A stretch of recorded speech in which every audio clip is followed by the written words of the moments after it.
Thank you. So I'm going to hack my own presentation.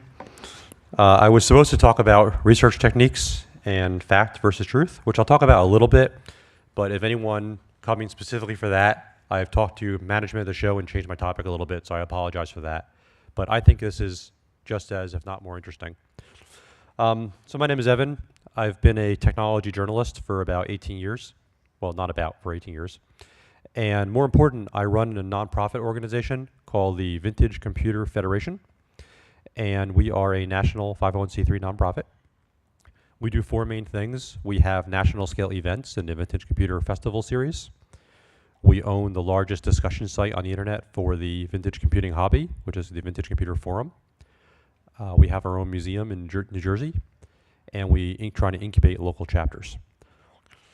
So anyway, after maybe about a dozen years of being a historian and 18 years as a journalist, I've learned a few things about research, and I'll hope to share some of those with you today. So what I'm going to do is the first 20-ish minutes, I'm going to talk about some history stuff, and the latter 10 minutes or so, I'll talk about some research techniques and kind of merge them by example of research I've done. And then at the end, we'll do kind of an Ask Me Anything about history or research or the Venn diagram inside that. I can't do a show of hands because I can't see anything. It's dark out there and right up here. But I'll try anyway. How many of you are aware that computer history is a thing beyond just museums and Steve Jobs movies and stuff? So I can't see anything. It's pitch black out there. So I don't know. Okay, that's good, I guess. Most people, everyone knows what a car is. If you take 100 people off the street and say, you know that there are such a thing as old car shows or people who collect old cars, people will say, I guess, basically, yeah. But if you pick, even though they're just going to point A to point B, they're aware that such people do exist. But if I take 100 IT guys or girls off the street, many of them tell me, well, why would I want an old computer when I can have a new one? And I don't understand. There's a step right here. I'm going to make sure I don't fall off it. So I don't understand it at all. The vintage computing, so basically there's four categories of computer history in the world today. One of them is the hobby side, the hobbyist side, those of us who are collectors of historic computing. Historic generally means, say, 50s to 80s, after which are mostly boring beige boxes with some exceptions, and before which they're mostly, darn near size of this room with some exceptions. There are collectors like me, and there are accumulators, to use a computer term, people who aren't so much collectors, they just never got rid of stuff in the first place. I suspect many of you are accumulators and don't know it yet. There's the academic side of computer history. There are PhDs at every major university in what they call science, technology, and society. There's 2 or 3 professional organizations, ACM chapters, that sort of thing. There's something called the International Federation of Information Processing, and they have a history SIG. Something called SHOT, the Society for the History of Technology. They have a computer history SIG.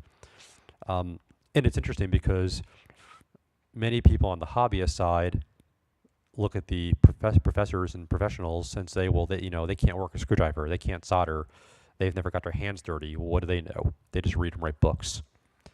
And the professionals say, the hobbyists, they're like Civil War reenactors, they're good for trivia. What do they know? And both sides are wrong and right. There's also sort of a professional side of computer history, museums and archival groups and that sort of thing. One of my favorites, there's many, but one of my favorites is called the Charles Babbage Institute at the University of Minnesota, which is like a white glove computer history document archival organization. Highly recommend them. And then there's mainstream history, which the general public thinks Steve Jobs invented computers and, Motorola invented the cell phone and all that kind of crazy stuff. None of which is true. I invented all those things. My name is Al Gore. Um, but by the way, he also never said what they said he said. What Al Gore actually did, in case anyone's wondering, is he was a leader on a lot of congressional committees that funded the early ARPANET research. So we do owe him a debt of gratitude to that, and no less than Vint Cerf himself has said we owe him gratitude for that. So who would have questioned Vint Cerf?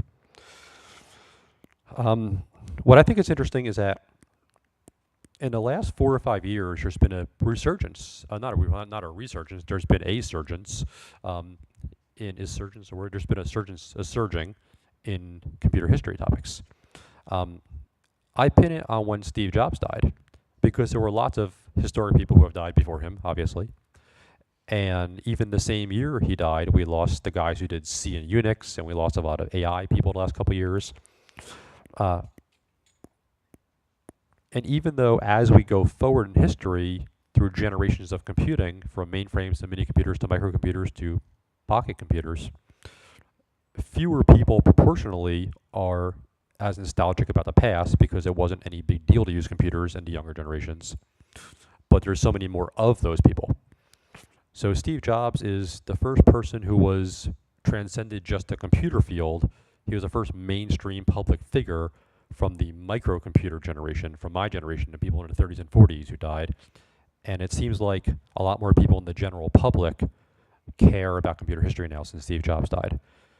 A lot of them still get it wrong, but they care, so that's a good thing. So thank you, Steve Jobs, for that, for dying. I don't mean it that way, I'm sorry. But he did something for us on his deathbed.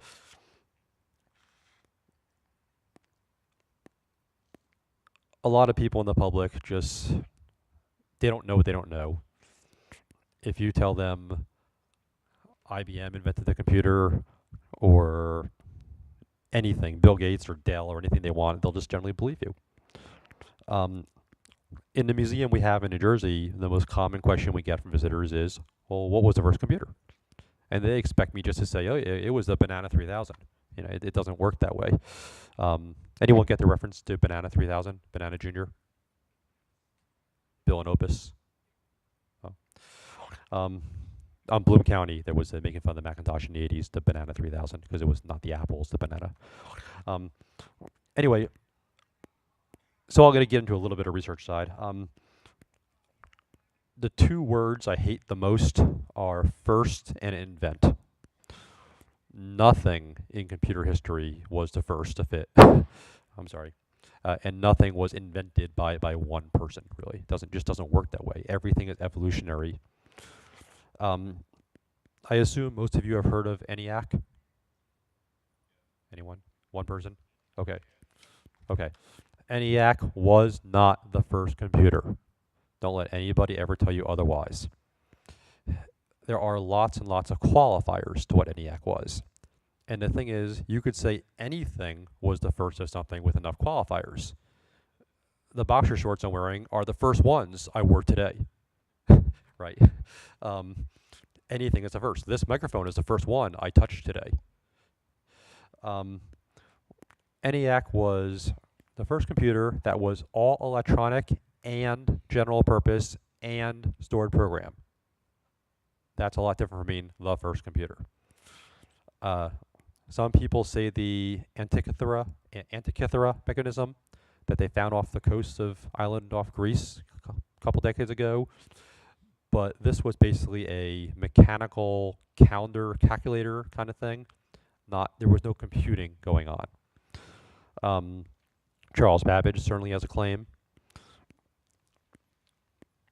But in terms of electronic computers, it's interesting because, again, if you look at different categories, lots of different things are first. For example, the British Colossus, which was basically computed with words, not numbers, to do cryptology, or to do uncryptology, decrypting, that was generally thought of as the first all-electronic computer, but it could do one thing. And some people say, was it even computing? Because it was working with words, not numbers. Whereas ENIAC added the general purpose. But before both of them, there were other computers that were general purpose, but they were electromechanical, with relays and solenoids and even gears and stuff. So even as early as 1940s, we're talking about here, even at the very beginning, the first 3 or 4 years of computing, there were already claims at first.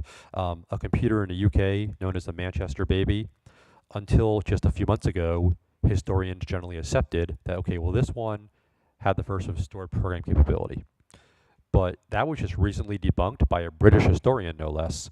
Actually, ENIAC was up and running in stored program configuration before the Manchester machine. And by the way, what did stored program mean in 1946 or 1948 versus what it means today? So even from the beginning, first didn't mean much, because even if you fast forward 30 years to the summer of 1977, the magic summer where there was the Apple II, the TRS-80, and the Commodore PET. Everyone says, well, which was the first? It doesn't, well, none of them, and it doesn't matter. We talk about generations, but there were lots of personal computers, and I mean it, lots of personal computers, 74, 75, 76, 77, before those three. And by the way, so if you were to draw a grid, say a 6x6 grid, a matrix, and to say, okay, first to think of it, which no one can prove, first to sketch it on a napkin, first to patent it, first to advertise it, first to take money for one, first to ship one, first what exactly? First to prototype it? You know, what does first even mean? So we ban the F word in our circles. And we talk about generations is the best way to talk about computer history. And of course, the I word, invent. So I wrote a book called Abacus to Smartphone. Abacus is smartphone.com, my personal plug there. And it's about the history of mobile and portable computing. And I had this idea back in 2001, 2002. I was in a bookstore up in Boston, and I was doodling something on my Palm Pilot. And with a friend, and I said, I wonder where these came from. You know, who invented the PDAs? And I looked up on Yahoo, because there was no Googling back then, I guess. And someone said, okay, well, Apple coined the term PDA, so okay, fine. I didn't really question it. But I started finding other stuff, and realized Apple did not. Apple did no such thing. In the 1930s, there were panel trucks. In the 1950s, there were, I don't know, Land Cruisers. 1970s, there were Broncos, right? And then in the 90s, somebody invented the SUV. Right? So Apple coined the term personal digital assistant, but invent is a pretty strong word. Even Steve Wozniak, who is my hero on this planet, I grew up on an Apple II. I got an Apple II for my bar mitzvah. His autobiography called I Was, which is highly recommended. It's a great book. The subtitle is How I Invented the Personal Computer. Well, okay, I know Steve, great guy. He's awesome. He's mellow. But I said, Steve, you invented a personal computer, not the personal computer. And he blamed that one on the publisher. So just skip the subtitle. It's a great book. Anyone know who Ralph Baer was? Anyone? Ralph Baer? No. Ralph Baer was, by the way, it's B-A-E-R, not E-A-R. He passed away a year or two ago. He's considered the father of home video games. He's the guy who did the prototype that became the Magnavox Odyssey, which was the first home console. And again, I use first loosely there, but it's easy to document in that case. He also wrote an autobiography, and he says, well, not only was it the first home video game, he said this was the first video game ever. No one ever made a video game before me, which is ridiculous. There were lots of video games before him. There was Pong on other systems, going back decades. And he says, well, they don't count because they were like this kind of technology behind a display versus that kind of technology behind the display. Who cares what technology was behind the display? A game on a video screen is a video game, right? So there's someone making their own qualification as a claim to fame, which is ridiculous. Martin Cooper. Anyone know who Martin Cooper is? And this is the final example of before I stop my rant about first. Martin Cooper was an engineer/manager at Motorola in the mid-70s, who led a team of people who did the brick phone, the brick cell phone. The, and he's gone out of his way the last decade or so to tell people he's famous. He's been on TV commercials and stuff. Oh, Martin Cooper invented the cell phone by himself. Well, there's a thing called a cellular network, right? As early as the 1940s, Bell Labs was doing, cellular honeycomb networking in Murray Hill, New Jersey. There were cellular networks and phones in other countries, in Sweden and Japan. So yeah, Motorola had the first commercial cell phone for sale in the U.S., made by a big team of people on top of a bigger team of people of networking going back decades. But you wouldn't know that. Watch a TV commercial, Martin Cooper, I invented the cell phone. So the I word is just as bad as the F word in computer history. Let's see, what's next on my list here? Got a note-taking app for that. I'd like to talk about current topics in computer history, because it's not what you may think. There's been a lot of talk, a lot of action the last maybe 4 or 5 years about replicas and reproductions of famous computers. Now, since I run a museum and I we prefer the real thing, but there's amazing replica kits out there that you can buy for computers that you can't normally get, like the Apple I, and some of the earlier mid-70s computers like Selby and Altair and that sort of thing. Even more common things like Sinclairs and Commodores, there's replicas out there now. It's pretty neat stuff.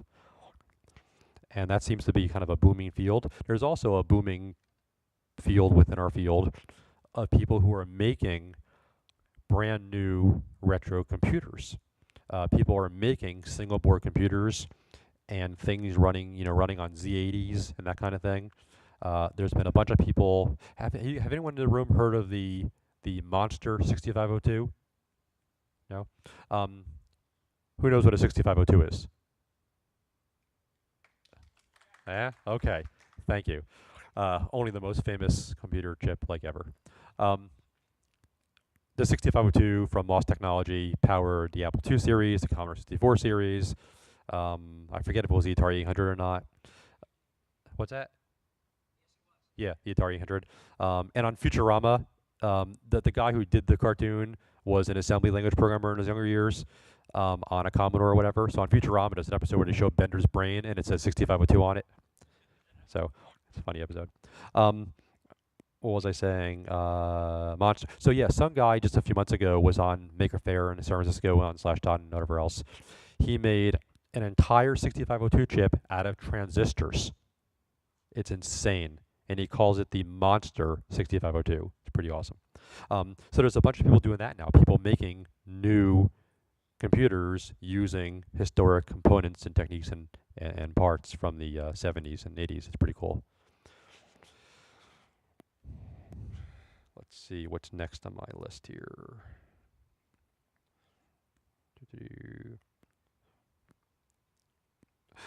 I'm interested in talking a little bit, and I'll get into a little research after this. I'm interested in just mentioning what's worth collecting today. I can't tell you how many people I meet who got rid of stuff from the 60s and 70s because it was just obsolete. And they got rid of it to fund new things, or just figured no one cared anymore. And now, 20, 30 years later, they're kicking themselves because they had things that are extremely valuable to those of us who are collectors. So what you should keep today that may be valuable down the road, like first generation iPods are already going for a pretty penny on eBay.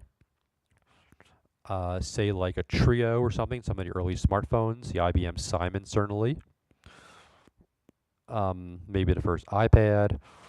And also things that aren't really computers but have computers in them, any of these Internet of Things sort of devices, right? Like web TV or any sort of appliances, like small appliances that are computerized, Game Boys, that kind of thing. That kind of thing in good condition is not worth much now, but it will be in 10, 20 years. Also, documentation, any famous books. Can anyone give me a hand if I say I know what K&R is? You guys know what K&R? All right. Good. Good. Good. So first edition of K&R is a nice, valuable book today. Um, so when these things come up today, think about you might want to keep this in good condition because it might be worth something tomorrow. Not just worth something monetarily. I don't mean that. I mean, no one's in this for money. It might be worth something culturally. I mean, there are some computers that are extremely valuable money-wise. By the way, there's every 5-6 months you hear about an Apple One up for auction. There's one being auctioned right now by a group called Charity Buzz. It's called the Celebration Apple One because it may have been the first Apple One. May have been.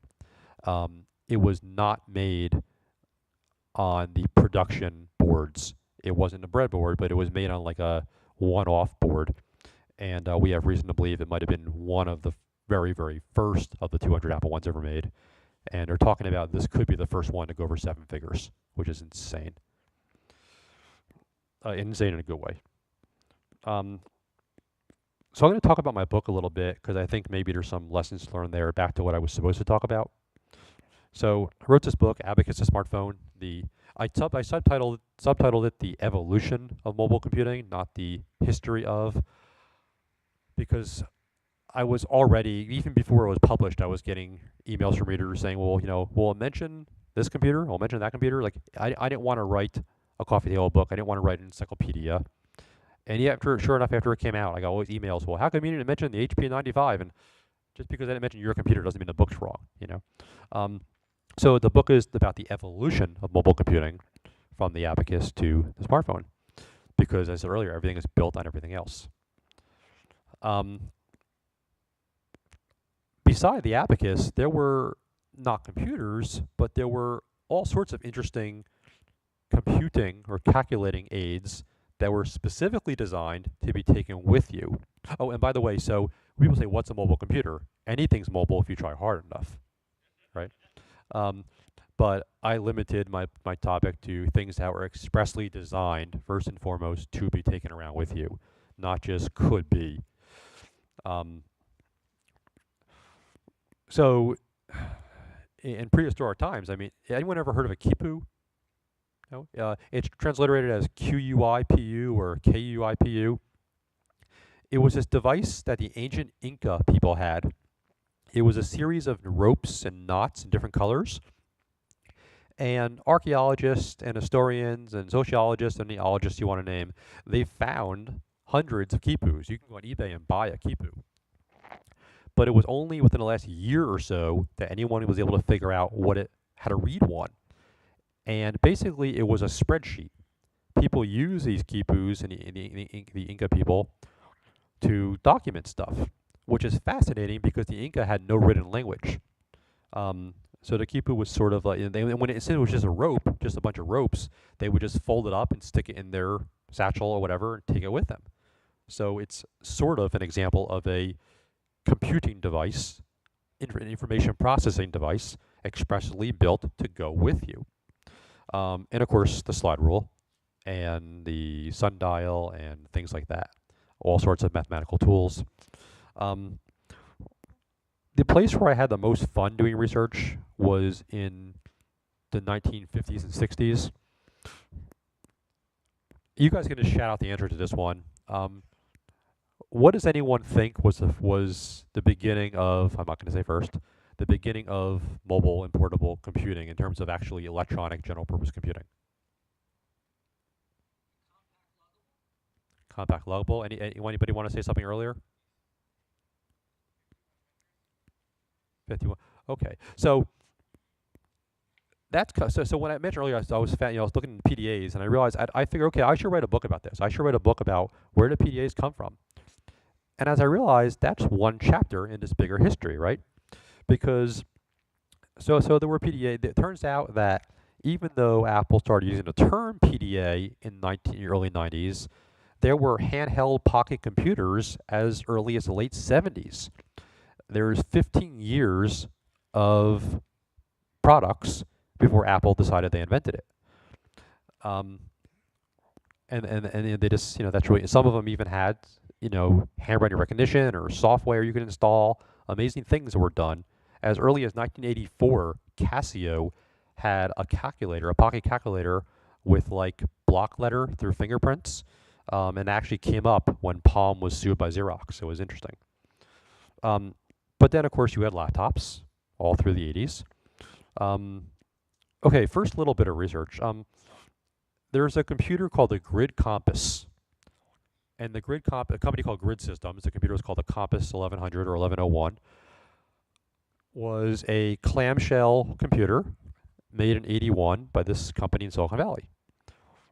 And it's the size of a laptop, and it's a clamshell, and you could take it around and use it. It has a nice, great screen. It's made out of magnesium. It's heavy as crap. But you have to plug it in the wall. There's no battery. And the 3 or 4 guys who co-invented that computer all did pretty well in their careers. They all got to be known in Silicon Valley. And there's a computer history museum in California, in Mountain View, California, in Silicon Valley, and they've just accepted credit that, oh, we invented the laptop. Well, I've called them on it, because guys, it didn't have a battery, it's not a laptop. And they said, well, it's a lap-sized computer, and it was made to use, on your lap, and it's a laptop based on the context of the early 80s, when there were things like Osbornes and compact luggables. And I said, yeah, but I don't mean to be a weak historian and reverse apply the rules, but there were other laptops in the early 80s that did not require being plugged into the wall. So what about them? And they said, well, sure, there's a Tandy Model 100 and everything else, 83. But I said, no, there were other things in the early 80s at the same time as the Grid, 81. They just weren't famous or successful. So no one knows about them. That doesn't mean they don't count. Just because you're ignorant of it doesn't mean it doesn't count. And the one in particular, so there was a company in the UK called DVW, which was like Dalton Viewing and Whitehead or something. And it was an engineering boutique. And their customer was Severn Trent, which was a water utility in the UK. And DVW built, a little tiny tablet, laptop kind of thing, runs on batteries, and had a basic interpreter built in, general purpose computer. And it came out with, the same year, within a month or two of the Grid Compass, but it had batteries. And I said to them, hey, I'm sorry you didn't know about it. That doesn't mean it didn't exist. In 82 was really the year of the laptop. 82, you had Casio, Epson, Grundy, Xerox, and several others, maybe about 7 or 8 companies in 82, all sort of spontaneously made battery-powered laptops. And it wasn't until 83 or so that anyone heard of them because of Tandy. Oh, by the way, the Tandy Model 100 in 83 was just a piece of trivia, was the last product that Bill Gates personally wrote code for. It wasn't until 84 when clamshell battery-powered laptops became popular. So the Grid people to this day say, well, we had a clamshell product in 83, but it's not a laptop without a battery. I'm sorry. It's interesting. They mean that they pioneered, but I don't think it's fair to call it a laptop. And then somebody, you mentioned the compact. So these 25-pound suitcase computers, you had to plug them in, but they were, desktop replacements. They weren't laptops. Osborne is the most famous one. Compaq, IBM had one. Even Commodore had one. K-Pro, and many others. Osborne, again, is generally credited. Oh, they were the first one. No, they were the first one that was this big popular success. There were 4 or 5 examples from the mid-70s and late 70s that were the same thing. No one heard of them. But I've documented a lot of those in my book, and they deserve their place in history, right? In fact, Adam Osborne. So one of the companies was called GM Research, nothing to do with GM, the motor company. And they had a booth showing their laptop that no one ever bought at one of the computer trade shows in California in the late 70s, early 80s. And the owner of that company I interviewed showed me he actually kept all these years the sign-in logs from his trade show booth. Adam Osborne saw that computer.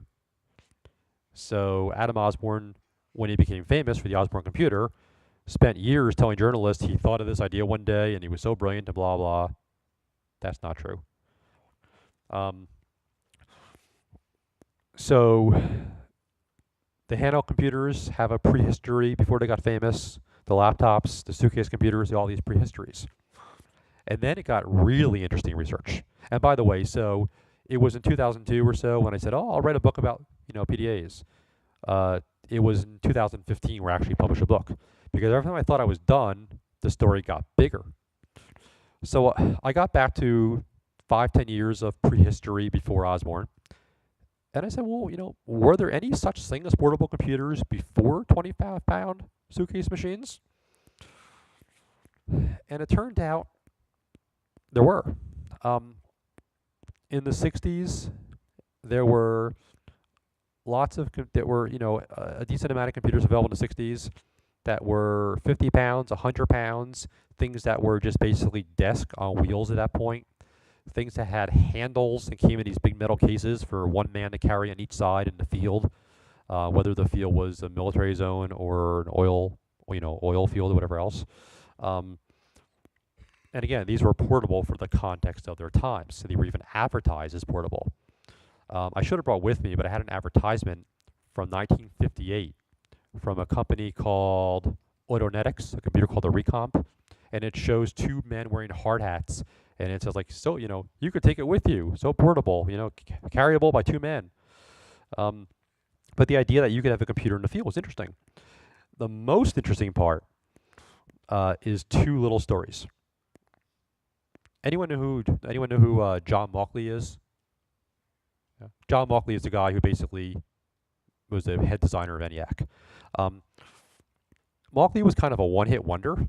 He did ENIAC and, of course, UNIVAC, and then he kind of faded away.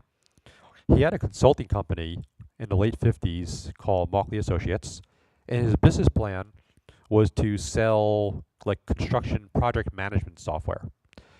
And the catch-22 he had was that companies would buy their first computer, a mainframe, to run this application.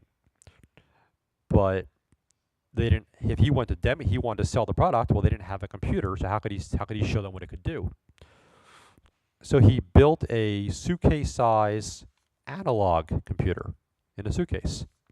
He did this as a trainer, just to show people the idea of project management, to show people how the idea of changing one variable in a computing environment could affect another variable. And he took it with him on planes and everything else to show customers. He was being interviewed by Time magazine in 1958, and they said, okay, well, you did something famous 10 years, 15 years prior. What's the next big thing? And he said, I'm happy you asked that. The next big thing is mobile computing. And he showed them this suitcase-sized thing he built. I don't know. Now, he was a bit of a prankster. Wozniak would have liked him. You guys would have liked him. I don't know if he was pranking them or if they were being gullible or if they took him a little too seriously. But Time magazine in November '58 wrote that Mr. Mauchly is already working on a pocket computer. He was doing no such thing in 1958. But they described in the article, and this is, don't kill the messenger, it's very chauvinistic. They said a woman will go to the market with this pocket terminal, and she'll stick her pocket terminal in an interface, and the food will come right out into her cart, and she will bring home the electronic bacon. That's their words, not mine. But there was another company called Donner Scientific in the late 50s that had I forgot to mention one very important part of the story. The Mauchly computer was a one-off prototype. I've looked through his personal archives at the University of Pennsylvania. There are patents, there is a bill of materials, there is marketing literature, there is letters of interest from customers, there are engineering drawings, there is everything you need to have a product except any evidence that they actually made the product. Basically, it was vaporware. Donner Scientific, another company in the early 50s, made almost the identical product, but they actually produced and sold it. I've interviewed those guys as well, and they readily admit that they thought that was the pinnacle of mobile computing. They never dreamed it would get any smaller. Whereas Mr. Mauchly, never built it, but I've got plenty of evidence to show that he did dream of much better things, including the fact that he fooled Time magazine. And then it turns out that throughout the 50s, the Army and some corporations were taking mainframes and putting them in tractor trailers. This microphone, it just seems flaky now. I don't know. The Army, there was a place called Camp Evans, which was a top secret signal corps research lab, kind of America's Bletchley Park, which is on the Jersey Shore, which, by the way, is the facility that now is our museum. Anyway, they had a Burroughs vacuum tube computer in the mid-50s. They wanted one of those newfangled transistor computers. The choices were IBM and UNIVAC. The IBM cost too much, even for this Army department at the time, and UNIVAC couldn't deliver fast enough. So they thought, well, we're one of the top 3 or 4 computer labs in the world. We'll build one. How hard can it possibly be? And the Army said, we'll give you money for a computer, but it has to be for field technology. So they said, we'll put it in a truck, we'll call it field technology. We'll get here, take the wheels off, we'll have our own computer. And they did. They built a computer that spanned 2 30-foot tractor trailers. One for air conditioning and power, one for computing. Full general purpose computer. And being good engineers, they were Army first, but they were engineers just like you and me. And they called it Moby Dick, which was Mobile Digital Computer. Moby Dick, big as a whale. They designed it here in New Jersey. It was manufactured by Sylvania in Massachusetts. They made 6 of them for the Army. Sylvania actually had a computer called the 9400, which is a commercial version. They sold 2 of them. The commercial version ran at 2 megahertz instead of 1. And Moby Dick was an actual, honest-to-gosh, produced computer. And it was the first computer the Army used that wasn't just used for military purposes.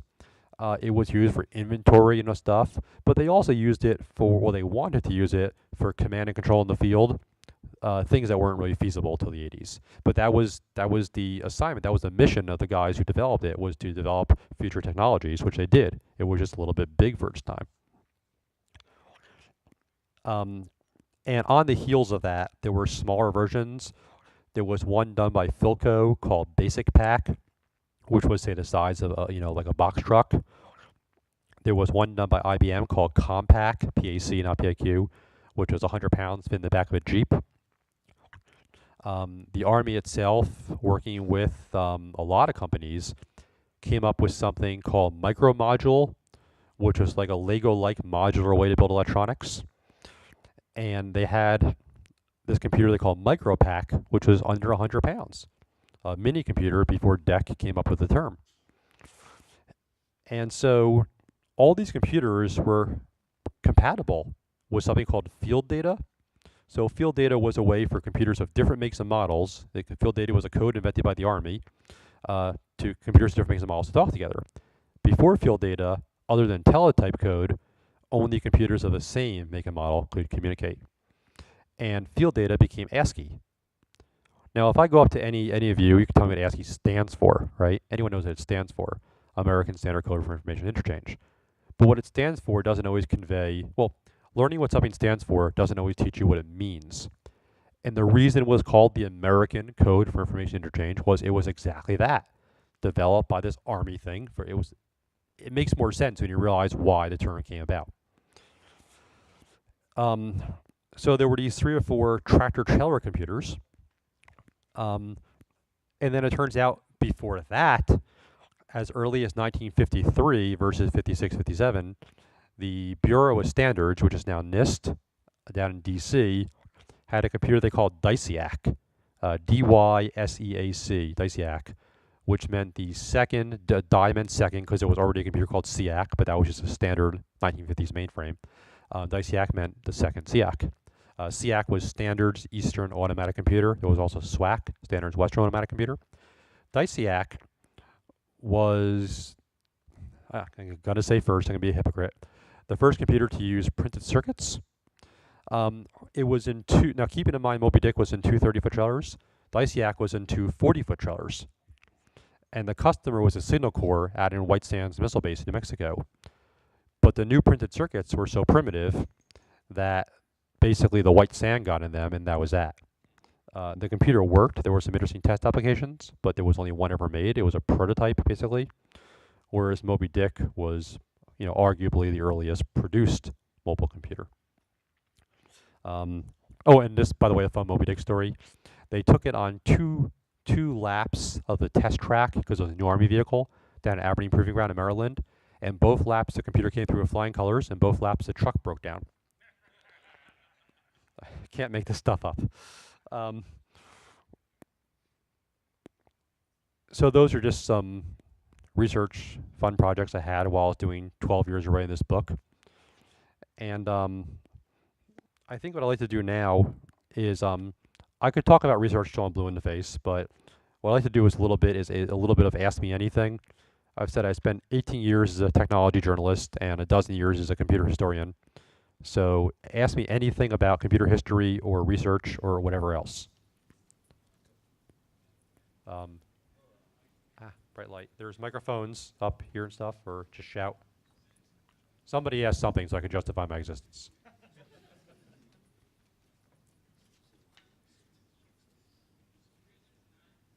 Please? Oh, here's somebody coming up. Okay.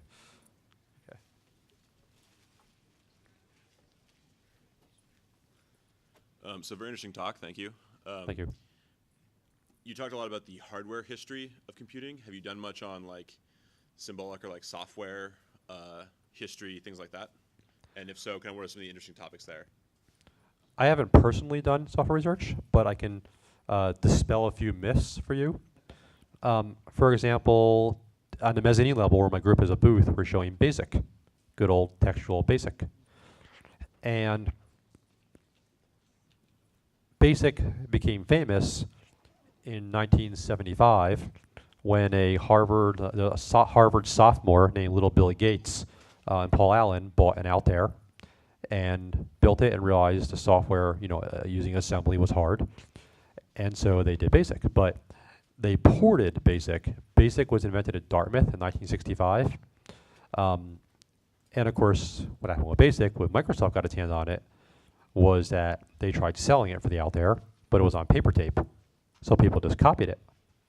When I was a kid, my mom used to tell me, Evan, sometimes it's not what you say that offends people, it's how you say it. Gates was born a millionaire. And he wrote a letter, a very famous letter in computer history called An Open Letter to Hobbyists in 1976. And he said, you're all crooks. You stole my program. You have to pay me. You can't just copy it. And he wrote this 600-700 word long letter, ranting and rambling about you're all a bunch of thieves. Don't you realize software is hard? It's just as valid as hardware, just as hard to do as hardware. And he's right about that part. If he had said, guys, I'd really appreciate it if you not just copy it. People might have, okay, fine, thanks. But because Bill Gates did something awesome. Don't get me wrong. Bill Gates did something awesome and useful. And then he was a whole jerk about it. And that was the start of the downfall. I mean, at first, everyone loved Bill Gates in the hobbyist circles. He did something great and really cool. And then his reputation quickly went downhill. But it's important to realize what Gates and Paul Allen did, it's still cool, no less cool, but they ported BASIC. They didn't make BASIC. She pointed out earlier to remind me about the mother of all demos. 1968, Doug Engelbart, better known as the father of the mouse, gave the mother of all demos in Silicon Valley, I believe at Stanford, where they showed off a graphical operating environment with everything working together and a mouse and a pointer, and no one had ever seen anything like this, let alone a room full of the top 200 engineers in Silicon Valley. It's on YouTube. You can watch the mother of all demos. It's incredible. Mr. Engelbart and his team at Stanford Research Institute, important to emphasize, and his team, came up with the mouse. It was Xerox PARC, Palo Alto Research Center, a little while later in the 70s, who did a much better version of the GUI, and then it was Apple that got the rights to it. Famous software story goes that one day Steve Jobs screamed at Bill Gates and said, "You stole this from us." And Bill Gates said, "Steve, you just stole it first." I am loath to defend Bill Gates. The ASCII, the field data I mentioned earlier, was certainly software as well. So there are plenty of software archaeology to be done. Yeah. And one more bit of a non-commercial plug. I mentioned that my organization, the Vintage Computer Federation, we do national events of our own. Our next major event is called the Vintage Computer Festival West, which will be August 6th and 7th at the Computer Museum in Silicon Valley. And our keynote speaker is going to be Bob Zeidman, Z-E-I-D man, and he's going to talk about CP/M versus DOS. Back in 2012, he did research about whether or not Microsoft knowingly had CP/M code in DOS, and concluded they did not. But there were two interesting things back then. One was Bob Zeidman at the time was working for Microsoft as an outside expert on a patent case, so he was taking money from them at the time. Also, he did not at the time have the DOS source. He had to disassemble it. Well, he no longer works for Microsoft, and a year or two ago, Microsoft released the DOS source, so the earlier MS-DOS source. So now he can do a much better analysis, and he's going to reveal his new findings in a couple weeks. So that'd be really interesting. Did Microsoft knowingly have any CP/M code in DOS back in 1981? Any other questions? Oh, yes, back there. And I'm sorry again for not really talking about what was promised. Hey, Evan. Thanks for the talk. It's Thank you. Interesting stuff. Can you, following on the question of software, I guess, coming further back, what's known about the bootstrap process of these early machines? Was there an OS of any sort? Were there simple monitor programs? Which early machines? Like the Burroughs and the truck mounted, all that 50s era stuff. The boot process for those was turn them on and load paper tape. Okay. Yeah. Whereas if you talk about an S100 machine, it's turn it on and flip a lot of switches for a half hour. Am I out of time? Okay. I just want to say one quick thing. Bob Frankston, are you in the room? No? Okay. Never mind. I'll shut up now. That gets applause.